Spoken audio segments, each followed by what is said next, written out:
All right, the Reds, it is Talking Reds live from Liverpool. Joining me and you, we have got Mo, and we are talking about Liverpool. Atletico Madrid coming to Liverpool in the Champions League, an opportunity for the Reds to tie up qualification for the next stage of the Champions League because they have been perfect so far in their group, and this is an opportunity to get it all done and then rest some players. Of course, getting it all done is the hard part. They've got problems, we've got problems. We want to take some revenge for last time around. I think it was very weird last time around. I went to that, so we'll talk about that as well. But let's talk about this game first off. I've got to be honest, I kind of feel like Liverpool didn't get enough credit for the results out there. I think it was, a lot of people wanted to talk about sort of, oh, well, they were this and then they give that away and then there was a red card and maybe they were fortunate to get a pen. You know what I mean? There was all that narrative.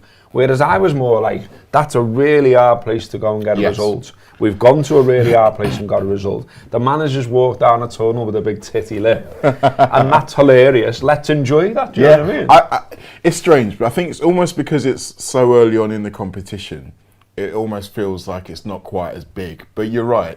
Not only to go out and beat them because of what had happened to us in previous times we've been there and played them, but no one does that to them at home. Like, they haven't conceded 3 goals at home in a very long time. So that deserves a bit of credit. And yes, it was a bit knockabout, but I think sometimes the wins where you got to fight hard for them, they're the ones that stick with you. They're the ones that help you fire on for later on in the season. So it's all well and good winning 5-0. If you're winning 5-0 every week, eventually someone's going to smack you in the face. Whereas we were 2-0 up, they brought it back. They had all of the cards in their favour, if you think about it, at half-time. They were the home team. We'd already been on the back foot. We were worrying about our midfield setup, all these kind of things. How many goals did they score in the second half? 0, in case you're wondering. And yes, they were down to 10 men, but the fact of the matter is, we were still able to control them in a way that no one has been able to do. And they are still very much one of the best teams in Spain, likely La Liga champions in terms of the bookies. So yeah, I think we should be shouting about it more. All that said, tomorrow might actually be harder, I think. Even though they won't have Griezmann. Even though they won't have Griezmann, and he has been, since that game, we basically woke him up. I don't know how, but since that game, he's been very good for them. But they are in a comfortable-ish position in La Liga. They've won all of the big games so far, and they had a very good performance at the weekend against Betis. They looked better than they have done all season. Couple of draws though since they played us as well. They drew with Sociedad, drew with Levante. I mean, the Levante one, you have to say that wasn't a good performance. Sociedad were top of the table at the time, so you can kind of give them a bit of leeway. But yeah, if you look to that game against Betis, they look good. Obviously, Griezmann's not playing, Stefan Savic isn't playing, but I think Atletico, more than anything, are the kind of team where it's like, if they feel like we've got one over on them, they're going to be doing everything. Like, I tweeted after the red cards in the first game, welcome to the shithouse Olympics. If you thought that was bad, you wait. You just wait to see what they're coming out last tomorrow night. Yeah, we will get that, and we know we'll get that, but we get our opportunities to do our version of that. I mean, I talked about, last time around that we played them, and it was a very strange night, and it was the last game before lockdown and mass events were put on hold and all the rest of it. We've had this public health / government report that's come out and it's linked deaths to that match. We've had Pep Linders talk about how, behind the scenes, them, the manager, they all didn't feel like sort of actually taking part. It didn't feel right. I went myself and look, I feel sort of still torn about it now. I went, and so you can say I'm some kind of hypocrite or whatever, but look, I'm just human. I went because I thought I should, and I do what I do for a living and all that kind of stuff. But it was weird in there. It was odd in there, and it quickly felt wrong. It definitely felt wrong afterwards. With hindsight, I wouldn't go again in that circumstance. And do you know what I mean? It was just a strange setting for a football match. And then the match itself was strange. Just purely the football was strange. Like, Liverpool blew them out the water. They're relying on the goalkeeper to keep them in it. And then we couldn't rely on our goalkeeper to keep us in it, and we go out. And then they celebrate wildly, and they're doing all mad things, and people are naming the dog after Anfield, and you know what I mean? And the shit houses about that, aren't they? Do you know what I mean? So we've got their shit house manager who wouldn't shake hands with our manager. We've got a shit house ex-player in Suarez who's likely playing because Griezmann's out. There's loads of reason for us to get pumped up, even if, as you say, it's only a group game. So there is that sort of, it's only a group game. I don't know, I fancy people to be up for this though. I hope as so. in the crowd. Yeah, you know what I mean? really hope so. And I mean, there was a little bit on Saturday of, I don't know, it wasn't so much that people weren't trying to get behind the team. It was just that there was the anxiety of the pass going the wrong place and everyone deciding it should have gone somewhere else, and that kind of atmosphere. And you do sense that it kind of seeped into the players. Klopp mentioned body language after the game, and I feel like that was kind of like necessarily linked to all that. Yeah, it was a bit. But you're right, this game is going to mean a lot more than just a group game to everybody for all of those reasons. I remember the last game as well, and there were little bits around it that stick out to me. Like, there's one image I remember of Klopp coming out of the tunnel and the people putting their hands down, and he was mental at them. And you're just thinking, right, this isn't right. And what you were saying before about people being turning up there, at that point, we didn't know a lot about it. And in those instances, we have to trust those in charge to lay down the framework. And from the expert. Exactly. And from the science. All of that guff. And from our point of view, it's like, they wouldn't put this on if they genuinely thought we were in danger. That was what the feeling in the gut of most Liverpool fans was. Unfortunately, either they didn't know enough or they just did. And so we were in that situation. The weird thing about it for me, because I am going tomorrow, is are we definitely not in the same place again this time round? Like, are we definitely not in the same place? Because I don't know. And I'm going to be thinking about it. I can't lie. I'm going to be thinking about it. It's going to be at the back of minds because it's the same opposition. It's a time of year again where you know people are starting to worry again, and you know mainstream news and that. We're trying to not be them. We're trying to like give you something to be happy-ish about. I was looking for a tweet while Mo was talking because I remember seeing it at the time and it was great. Chris MacCop, who used to write the Cop magazine, that's his @ on Twitter, good lad. He tweeted, Atleti in the Wanda Metropolitano is one of the hardest away games in world football. Unbeaten at home in Europe in 4 years, one home defeat in 40, a hostile crowd, a ref haranguing team led by a shithouse cheerleader in a suit, and Liverpool won. Sensational result. And I love that because it just sums it up. That's exactly what I was just talking about. You know, Liverpool deserve loads and loads of credit for doing them the first time around. And let's do them again. Let's get it done. Let's get 12 points out of 12. Have the group wrapped up. And then we can start to sort of wrap players up in cotton wool and things like that because let's be honest, you know, we are still, you know, you mentioned it was angsty at the weekend. It's been angsty since, you know, online forums, wherever you go and look to converse with other Reds. There are people saying, fucking hell, what's happening with midfield? And then, you know, there's that picture yesterday, Thiago and Fabinho having a bit of a laugh and you know, obviously pictured in training. And I think we're all like, we needed that. Balm for the soul. Come on, boys. Like, so, you know, if them two are available, it'd be huge, wouldn't it? It will be huge. And I think not only that, but the way that they play together in particular kind of gives me a bit more security, but also something going forward as well. It's a formula that them two love, and it seems to suit the team really well. So if they are both ready to start, that's going to be absolutely massive. But there's someone in the comments being a knobhead. Aye, mate, no room for personal responsibility. Aye, well, I'm not an expert in how diseases spread. Are you, you knob? Like, this is what I mean. The moment you talk about this, you get someone coming in. I've just said I felt wrong about being there. I can't go back and not be there now. What do you want me to do about it? Can't be arsed with that.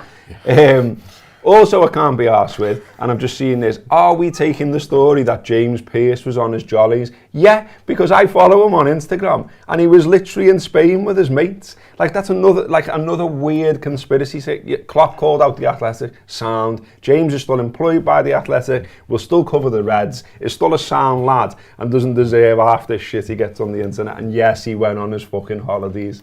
Glad to clear that up. You know what? I just thought of something. We need to get you a gavel. Like, it's just something so you can just bang on the table and be like, right, that's it. No more of this. Yeah, bang, no more bang, boom. Done. Judge Judy. We are live today, and we are getting comments in. A couple there already making me blow me top. So I made me completely forget whatever the hell I was saying. By the way, I think we were saying the Reds are sound and they're going to beat them when it's sound if they get the group wrapped up. Yes, group wrapped up. That's what it is. Yeah. I remember what I was going to say now. Yes, get the group wrapped up, top place. I'm bang up for that, and then watch Tyler Morton play in the San Siro. Yeah. Do you know what? I want to see him again. I want to see him thrown in. I thought he's looked really good in the League Cup games, and he looks to me to have like that supreme confidence that you just have in a young lad sometimes. You know, where you hear a young lad who's tipped to make it. He wasn't loads, but he's come in and he's just instantly took his chance. Exactly. And look, who knows where it goes for him in the future, but I just love that confidence. Like, I know where Jay ended up, but I always remember Jay Spearham when he came through, and he played in that game against Madrid at home. Yeah. And he's like bossing players around. He's like, get in position, what are you doing? And all this. I love that. No fear. I absolutely love that. And that attitude is what built him a career, regardless of what. I mean, obviously you're going to have talent as well, but if you didn't have that attitude, teams wouldn't still keep going in for him because that kind of stuff spreads around. But the thing I love about Tyler Morton, I didn't realise this at the time, but Josh, me mentioned it, he says that he doesn't play as a six for the youth team, he plays a lot more advanced. But he had the discipline to know what his job was, know exactly what he needed to do, and to execute it perfectly. To be fair, I was kind of calling out for him on Saturday. I mean, there's an argument for it, wasn't there? I mean, because one of the problems Saturday was two lads in Oxlade, Chamberlain and Curtis who are more offensively minded, who kept stepping out, and then there was this big bank of space that we could all see from the stands, and we're going, lads, and Trossard's going, sound. I mean, that is a problem, to be fair. We are we are trying to be positive, we always do try and be positive, but there is a thing here that for all that Simeone's pantomime baddie and wears his black suits and looks mad and kicks off on everyone and all the rest of it, he's not a dope. No. You don't manage a club for as long as he's managed them and win what he's won if you're a dope. And he will have watched that. He will have saw, throughout the season what Klopp's been talking about people getting a chance against Liverpool, and that's what he'll be telling them, won't he? 100% is what he'll be telling them. I mean, think about all of the evidence they've got to say, oh yeah, this is how it works out. I mean, even going back to the last game, where we had loads of opportunities, loads of chances, couldn't put it away. They had very few, but still managed to do them because the chances that they did get were really good chances. So if you get 5 chances compared to your opponent's 30, but your XG looks very similar, that means that you're getting better chances than your opponents. And I think the thing that we've got to guard against is the thing that we're all most worried about is the legs. The last couple of games we've seen the midfield, the legs have gone, and Atletico have the patience, they have the passing ability to be able to run us around a little bit, and then they've got depth in attack. They're not going to have Griezmann. We seem to not. We don't have to have it in us to be our last at teams. Do you know what I mean? Like, you look at Chelsea, and there's a lot of people fawning over Chelsea. I still think they'll have their time where 100%. They'll struggle. But what I wouldn't say I like this about Chelsea. What Chelsea do is that they do take time out in games by basically shithousing for a bit, going a bit deeper, going, well, come on then, you know what I mean, and we'll sit it. Like, we don't ever do that, do we? Because our attack's so good. And we have a better opportunity to do that in this game because the onus is on them. Yeah. 100%. That's what I would be saying. Their results have been crap. Yeah. And we have the ability, again, and the quality of forwards we have, is to be quiet for a long time and spring into action. So yeah, I'm like you. I would do that, and if we have Fabinho and Thiago back, we can do that. Yeah, that would be nice. Please. Okay, some of the comments, like I promised. Who would you have in your team? Peak Suarez or Peak Salah? That's from Philip McPhee. This is obvious for me. I've answered this question quite a few times. Salah all day. It's Salah all day. If for no other reason, you can rely on him to be on the pitch a lot more often, for whatever reason. Yeah, I'd go with that as well. In that, I think, obviously Suarez was a supremely talented fella. But for me, he is not a legend. He is not a hero. He was an absolute prick on a number of occasions while wearing our shirt and while being at our club. And so for that reason, I'll have Peak Salah. Thanks very much. Peak Salah is obviously a match winner, as we're seeing right now, is capable of the numbers and more, by the way. I mean, you might argue, and I would get the argument that you would say, oh, yeah, but Suarez wasn't in the same quality of team. He didn't have the same quality teammates around him. Okay, I can get that. But we did play to his strengths in the way that we played to Salah's strengths. It was about him. I mean, also, in that argument, Steven Gerrard, Daniel Sturridge, Philip Coutinho weren't exactly mugs. Yeah, exactly. It's not bad. It's not bad. So yeah, I would go Salah, and I don't like the fawning over Suarez now that he's gone. He's nothing to do with us. He's proved himself to be a knob on a number of occasions, and I actually love it when, you know, Fabinho has gone through him, when Robertson and Van Dijk have had a little word with him, when we've got stuck into him, and I want more of that on Wednesday when we play them, because, you know, this isn't a fella that we should be applauding onto the pitch. I don't want the nice Instagram post like we got off Lallana the other day. No. I'm not asked about the fella. No. And I cheered Lallana, and I will cheer Lallana. Lallana's sound. Exactly. Okay, that was that question. Happy Wanderer says a win will be a great result, but a draw will do just fine. Yeah, probably will, won't it? I mean, a lot of that depends upon what happens in the other game. I think if Milan win, then we're in a much better position. I think if Porto win, then there's a few more possibilities and permutations. You won't like this one, Mo. Oh God, here we go. Elfin Priest says, give Adrian a chance to redeem himself. I mean, it would be a lovely fairy tale story, but unfortunately we do not live in a fairy tale world. I think the fact that, say what you like about Adrian, and I said this to you before the show, I don't think he is as bad as we think he is in our minds, but the reason we think he is in our minds is literally because of what happened in that last game. And you can't deny the fact that the mistakes he made had a massive impact. The fact that we've now got a goalkeeper who doesn't make those kind of mistakes, far from it, he acts like the goalkeeper they had and keeps us in it, is a massive advantage. It's almost so this season as well. It's our biggest advantage from between the last game and this one. And yeah, Adrian may well get his chance to redeem himself. Who knows? Maybe he'll win us the League Cup final or something. Yeah, that'll do. Yeah. We'll have the other fella tomorrow, Allison. Paul Goulborn, sorry, I didn't know how to say your name because one of my mates has got the same surname, Saz. He says, shout out to the Simon Hughes piece on The Athletic this morning about the game before lockdown. Yeah, I just read that myself. Good piece, honest piece, and talking to a lot of people about how they felt, including Paul Matron from Redmen TV, and a lot of the same feelings that I was trying to express before some bellend with a Commodore 64 logo started getting involved. We don't make him famous, Jesus. Well, people are saying it in the comments anyway. I don't know if you see it when you watch it back. You don't, do you? I don't think. But Die Bonehead says, we need a midfielder, don't you think? See, would you have a Dele Alli? Why have you put a Del? Hello. I play midfield. He's saying, would you have him when Conte alienates him? Oh, he's definitely getting sold in January. 100%. I wouldn't. No. And the reason why he's getting sold in January is because he's not going to be working hard enough. Like, all of the things that we saw in the Mourinho era of Spurs are going to be repeated because Conte is like a version of Mourinho that actually still wins things. And he's all even more ruthless. So he will bear no truck with Dele Alli. I reckon that he's been given an 18-month contract to say, clean the house.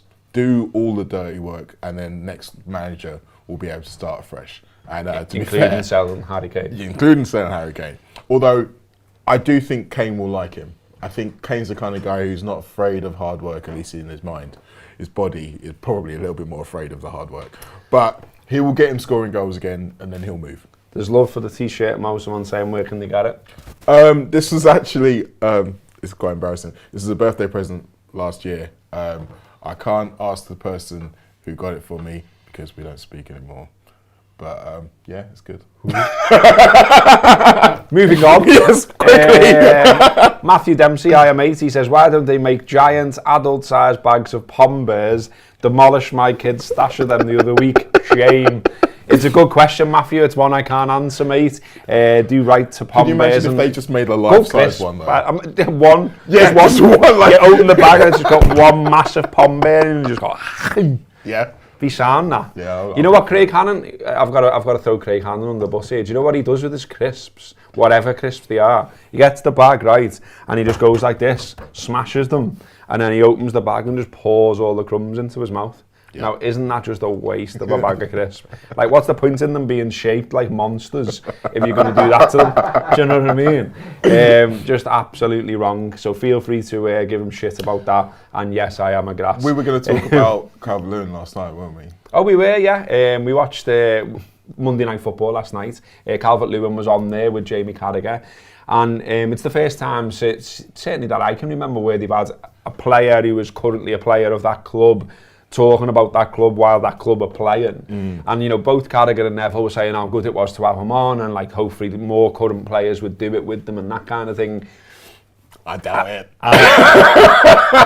I doubt it as well. I mean, I take their point, and he's a nice lad. Calvin, like, comes across really well. Seems a sound fella and all the rest of it. But there were moments there where you were like where they're talking about Everton's defending, and it's like, well, what's he meant to say? He can't go shite that one. The thing I like is the idea of him watching the game with Carragher while they're sitting there, and then him watching the goals go in, and Carragher's like, yeah, get ready, mate. Lol. Because like he must have been just sitting there, just sinking inside, just thinking, oh shit, Glads, you couldn't just help me out one time. I do remember one other time it happened. That 13-14 season when we played away at Spurs, and they had Steven Gerrard in there. And I remember at the time, because he was injured, and that's why he was in there. And I remember at the time just thinking, this is brave. Like, because obviously he's the captain, so there's maybe a little bit more of an expectation that he would be critical in a kind of a constructive way. Liverpool won that game 5-0. Yeah, very bastard Spurs. Yeah. And he was just sat in the studio, like, looking, like, you know, far away stare, thinking, they don't need me. They don't need me anymore. By the way, we are selling these mugs. If you like me going, get in! Well, then there's a mug now saying, get in! So, get in! They are available on the Anfield Wrap shop. There is also a link there in the comments already. So yeah, if you're into that, get that for someone, for Kimbo, or buy it yourself. Jake McPartland says, deviant behaviour from Craig. Dave Jackson says, why smash crisps? Captain Black, I was saying your name, mate, Captain. Or you can just be Clapton. He says, I need the get-in couple. I've just told you how you can get involved. Dave Jackson says, disgusting behaviour. The Wolfman's got nard says, monster. So yeah, there's loads of people who are not into Craig's method of crisp eating. I knew they wouldn't be. And so they shouldn't be. I love the idea of the fact that he's sitting up there blissfully unaware of the storm that's about to hit him. Someone said awkward about Mo's t-shirt thing. Okay, well, we can turn that story around. Like, it's my birthday again soon, so if anyone wants to send me any new t-shirts, it's fine. No, it's not. No, it wasn't. No, it wasn't that person.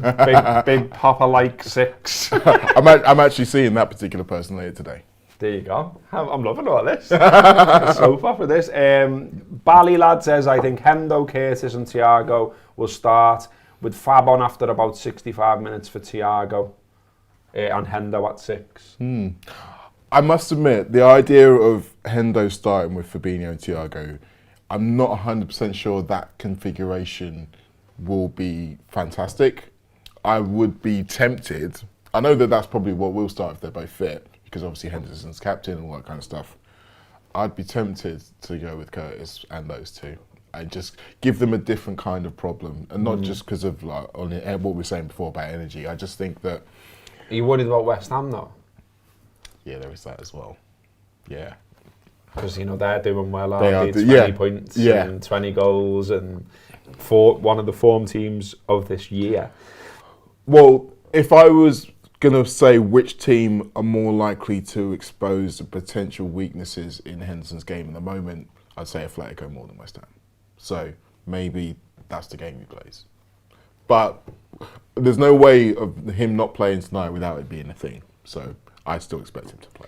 Also, there will be later on preview shows, both video and, well, the video one's already out. I think the audio one will follow Under the Lights. That's being recorded later today. So we'll go more in depth on there about this game tomorrow night. We've got a journalist on Under the Lights as well who reports on Atleti, and he can tell us what's going on, how they've been playing last few games and all that kind of thing. So get on that later. Subscribe to the Anfield Wrap to get involved with that. Download the app. You get free tokens. You can have a go of it that way. You can go to the website and subscribe. You can do it that way. You can get gift cards and you can give that to someone for Crimbo. You can do it that way.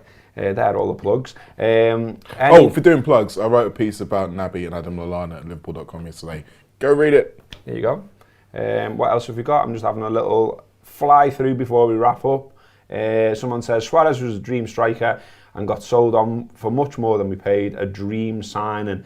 I mean, yeah, but you know, PR-wise and the biting and the ever and being a prick.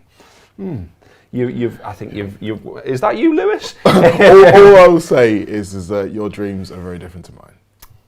Indeed.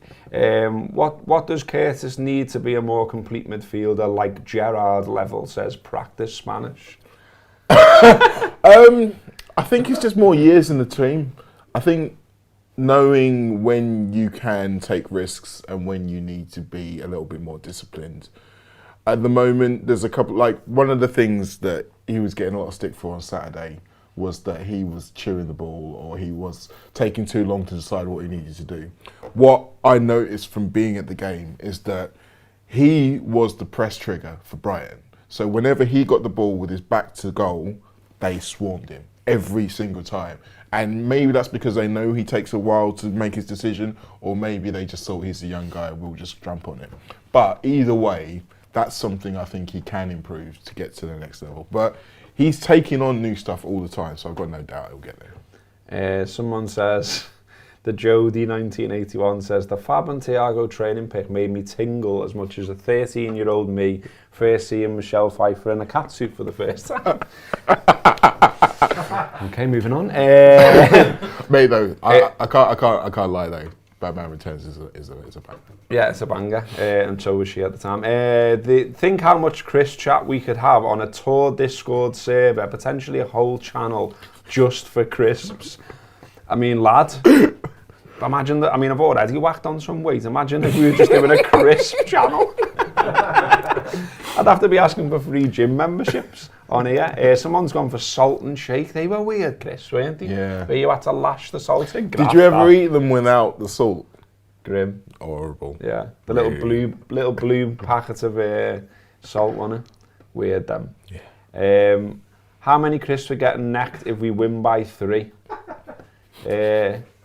I'll have some crisps. Well, I am planning to go out after post-match, so I don't know if it'll be crisps I'll be down in, but I might have a bag or two. Beef and Mustard Brannigan's gets a shout there, and someone is saying Ghost and Goblins was great on the Commodore 64. It was, yeah. I was very much into that, along with Microprose Soccer, Emlyn Hughes' Soccer, any footy game, basically. Wait, Emlyn Hughes had a computer game? Yeah, man. What? And it was, like, Google how shit the graphics Oh my god, were. I bet it's amazing. And like, it was just like you went side to side, and basically like when you got near the goal, you just whacked the joystick the other way and it like chipped it high into the net, and the graphics were shit. And you could hack it, and I did hack it. You could hack it and you had commentary going along the top of the screen, text commentary, obviously. Yeah.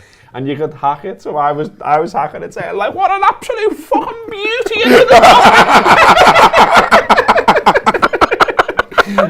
Mum and Dad are coming and go, where have you got this guy?